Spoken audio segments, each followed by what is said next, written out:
We've gone from 30,000 meals a week before this pandemic to this week 150,000 meals a week, while fully pivoting our entire business to this whole new thing. Video of hundreds of cards lining up for the Greater Pittsburgh Food Bank before it opened yesterday. One of the consequences of all the closures, cancellations, and layoffs is that some people might not have enough food to eat. 3 years ago, Everytable started as a restaurant chain aimed at redefining fast food.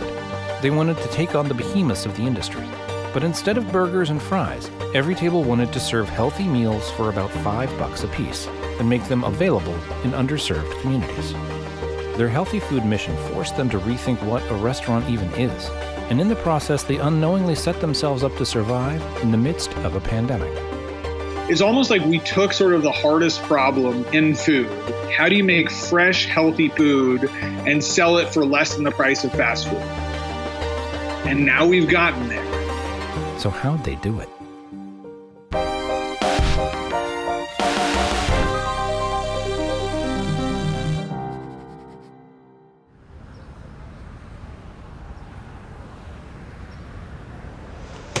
This is like tricolor quinoa. This is Sam Polk.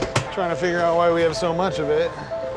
He was a hedge fund trader on Wall Street until he left his job, moved to Los Angeles, and started Everytable. $1 million for 10% of the company. We'll do it. From the beginning, Sam was committed to making healthy meals available in food deserts like Watts and Compton. In Los Angeles County, there's over 1 million Angelenos who experience food insecurity every day. We have twice as many people living in South LA as compared to West LA, but we have half as many grocery stores. And that has a huge impact on life expectancy. For example, the child that grows up in Watts is going to live 12 years less than the child that grows up in Brentwood. These days, healthy food is a luxury product that is enjoyed by the most affluent. We believe that healthy food is a human right. To sell healthy food at $5 a meal, Everytable had to rethink everything, starting with their kitchen model. Instead of each store making its own food, all the meals are made in one central kitchen, then distributed across the city. This cuts the cost of opening each new store by 75%. Sam knew diverse lines of business would serve the company in the long term. So they launched vending machines which are very low cost to operate and allow them to reach new markets like hospitals, apartment complexes, or colleges. And they launched a subscription service where they deliver meals to customers at regular intervals. For us, we've got to make it by a certain time, put it on a delivery truck, have it go out, get there at the right time. When it works, beautiful symphony, and when it doesn't work, this disastrous cluster, basically. But one of Everytable's most radical business moves is pricing meals differently based on the neighborhood they're sold in. A meal that costs $9 at the Everytable in Brentwood, for example, costs $5 at the one in Compton. This kind of pricing creates equity in the availability of healthy food, and it's also a price that makes scaling possible. And for Sam Polk and Everytable, the goal is to eventually have 37,000 stores, just as many as McDonald's. Because at that size, you can really make a difference in the food system. As an example, you know those apple pies from McDonald's? The warmth of our new oven-baked apple pie. The apples inside help make McDonald's the largest buyer of apples in the world. It has affected the types of apples that farmers choose to plant, and as a result, what kinds are available in most grocery stores. McDonald's is also the largest buyer of beef, pork, tomatoes, lettuce, and potatoes in the world. So what happens if Everytable gets to 37,000 stores?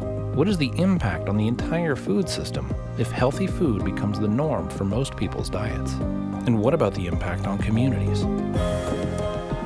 I grew up in what they call Uptown Watts. We didn't have stores that had healthy fruits and vegetables. Everytable don't pay us to promote their brand.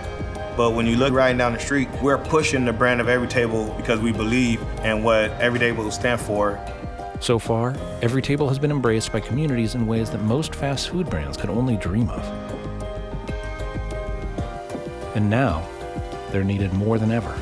from the coronavirus pandemic. Many businesses are closed or only offering food to go, and layoffs are widespread. As the coronavirus pandemic set in, Everytable, like every other restaurant, wondered what its fate would be. But as it would turn out, they've been the only restaurant set up to meet the demands of people that need them most, like seniors and the homeless.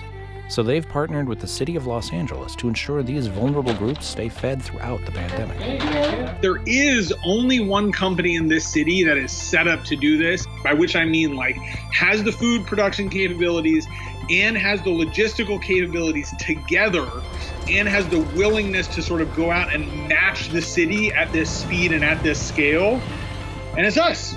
So we sort of decided to step up and do it.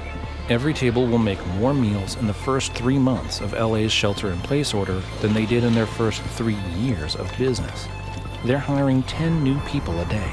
Their staff is working around the clock to meet demand, and they've added a new kitchen that's 4 times the size of the original.